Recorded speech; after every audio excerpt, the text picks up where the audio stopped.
Senhor Presidente, desde já as minhas saudações à Autoridade da Concorrência e o meu desejo de que esta audição seja mais uma oportunidade para que este Parlamento possa discutir temas tão importantes para o desenvolvimento da nossa economia, nomeadamente nesta área da concorrência. Queria começar por exprimir o nosso reconhecimento pela mudança estrutural ocorrida entre 2012 e 2014, nomeadamente no que é o quadro institucional desta área da concorrência. É evidente que estava incorporado muito do trabalho que vinha sendo feito pela concorrência desde 2003, mas não posso deixar de referir como muito positivos a aprovação da nova lei da concorrência, a criação do Tribunal da Concorrência, Supervisão e Regulação, a lei quadro das entidades reguladoras e os novos estatutos da Autoridade da Concorrência.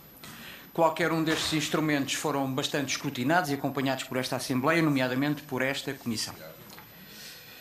Com este quadro normativo, Portugal passou a convergir no domínio da concorrência com aquilo que são as melhores práticas europeias. Podemos mesmo afirmar, com convicção, que a criação de uma cultura de concorrência é também uma forma de criar confiança nos investidores, confiança essa tão necessária ao crescimento económico do país e à inovação e à criação de emprego. Gostaria de lhe colocar algumas questões e começaria pela questão que referiu há pouco do setor portuário. A Autoridade da Concorrência, e não foi há 10, nem há 5, nem há 20 anos, foi o ano passado, o resto do estudo ainda não terminou, mas já existem conclusões e recomendações acerca do mesmo. A Autoridade da Concorrência conduziu um estudo sobre o setor portuário. Chegaram a várias conclusões, nomeadamente do ponto de vista concorrencial, e emitiram, inclusive, já recomendações para o setor. E a primeira questão que eu lhe queria colocar é porque é que a Autoridade da Concorrência conduziu este estudo no concorrencial no setor portuário. Gostaria também que caracterizasse a importância dos transportes no setor marítimo no âmbito dos principais números na economia nacional e o seu contributo para a melhoria da competitividade nacional. E que nos pudesse também elencar quais são os principais constrangimentos concorrenciais que geram efeitos negativos nas condições de investimento e, consequentemente, na criação do emprego neste setor. Percebi que a Autoridade da Concorrência detectou elevados níveis de concentração na movimentação portuária, inclusive a existência de imensas barreiras à entrada de operadores na prestação de serviços, e recomendou, no estudo, entre muitas outras propostas que eventualmente o Sr. Presidente poderá fazer referência, uma que retive, que é a liberalização dos serviços portuários, com o intuito de promover a concorrência na prestação desses serviços. Como se explica à luz deste estudo, ou antes, diria mesmo, o que dizer, à luz deste estudo, do grau do acordo alcançado na semana passada pelo Governo, no Porto de Lisboa, numa maratona intensa de negociações que pôs fim a 441 dias de greve e a sua compatibilidade com o interesse nacional. Portanto, este era um tema, para mim, central desta nossa audição, que, se eventualmente o Sr. Presidente tiver a oportunidade, gostaria de que fosse caracterizado. Eu diria mesmo, a título de caracterização, que este acordo alcançado é uma espécie de o condutor que tem como objetivo ir de Lisboa ao Porto, mas que, ao entrar para a autoestrada, não entra no sentido do Porto, vem em sentido contrário. Portanto, este estudo, nomeadamente, caracteriza o Porto de Lisboa como a possibilidade de esse mesmo condutor, uma vez que vai em sentido contrário, não conseguir sair do sítio, nunca chegará a Lisboa e nessa circunstância, nunca chegará ao Porto e nessa circunstância manter-se-á sempre em Lisboa. Ou seja, ao contrário daquilo que são as boas práticas concorrenciais neste setor tão importante para a economia. Uma segunda questão prende-se com a questão que já colocou, muito importante, da contratação pública. E ao contrário do que seria imaginável para nós não naturalmente, mas para os portugueses em geral, há uns anos atrás, falar de concorrência era falar do setor privado. Não se falava de concorrência no setor público, mas, pelo contrário, tem grande importância na economia esta questão de falarmos de liberalização da concorrência no setor público. Eu apreciei que o volume de contas de poupança nas contas públicas, com a introdução de políticas concorrenciais nesta área, representa no PIB qualquer coisa como uma poupança de 10% e na despesa pública 20%. Estes números são representativos desta evidência e estamos a falar de números que podem chegar, pelos vistos, aos 1.200 milhões de poupança anual no que toca, se houver a possibilidade de colocar maior intensidade concorrencial na questão da contratação pública. Pergunto ao Sr. Presidente como é que está a evoluir o plano estratégico de ação da Autoridade da Concorrência para a contratação pública e em que fase se encontra. E como é que tem funcionado a colaboração com o Tribunal de Contas, a ESPAP e o INCI. Uma terceira questão, que tem que ver com, já abordou um pouco relativamente a 2015, mas que eu gostaria de perceber as perspectivas para 2016, que tem que ver com a unidade anticartel. Tão importante tem sido no combate a este tipo de práticas negativas para a concorrência e para os consumidores.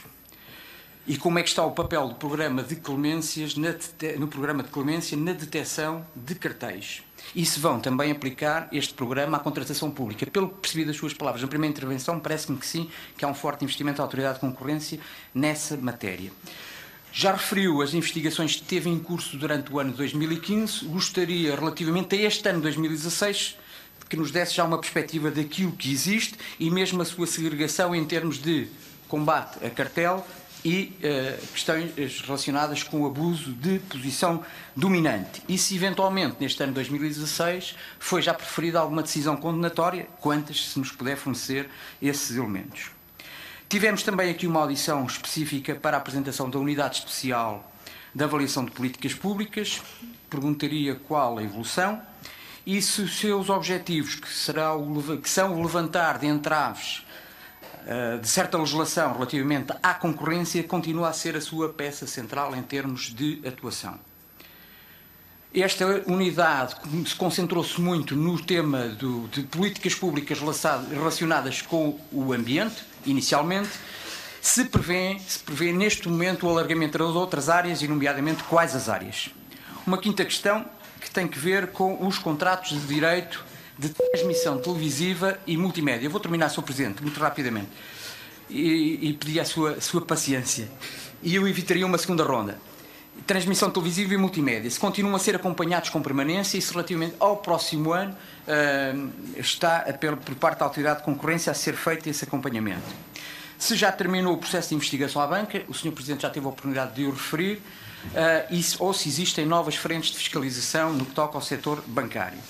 E como é que está a articulação da Autoridade de Concorrência e da ASAI em matéria de práticas individuais restritivas de comércio, uma vez que boa parte dessas competências foram endereçadas ou enviadas foram canalizadas para a ASAI. Uma questão oitava, que se prende com, parece para mim bastante importante, que se prende com a cooperação entre as autoridades responsáveis pela concorrência em países de língua oficial portuguesa, no espaço da CPLP. Como tem evoluído esta rede lusófona de concorrência, tendo até em consideração que há um elevado volume de exportações para estes países. E se já existem cria-se condições para a criação do espaço comum de concorrência em português. Uma questão nona, que tem que ver com a transposição da Diretiva de Private Enforcement se a partir desta transposição serão dados passos no sentido do Public Enforcement. Uma questão décima para terminar, e não tenho mesmo mais, perguntar à Autoridade da Concorrência como está a lidar com estas novas formas de negócio de aproveitamento de bens económicos, mais conhecido pela economia partilhada, nomeadamente um tema que nos é tão próximo, a questão da Uber versus setor do táxi e a sua importância quanto fator de inovação e crescimento da economia, que ouvimos da parte do Sr. Presidente uma intervenção nesta medida, falando da necessidade de regulamentação deste setor, mas também da sua importância para a economia nacional. E gostaríamos, se eventualmente tem alguma coisa a acrescentar sobre isto, também de o poder ouvir. E termino como comecei, na nossa ótica, o PSD, só uma economia com mercados competitivos e pujantes, com empresas robustas e dinâmicas, é possível oferecer aos consumidores preços mais baixos e maior bem-estar. Tão só. Muito obrigado, Sr. Presidente. Muito obrigado.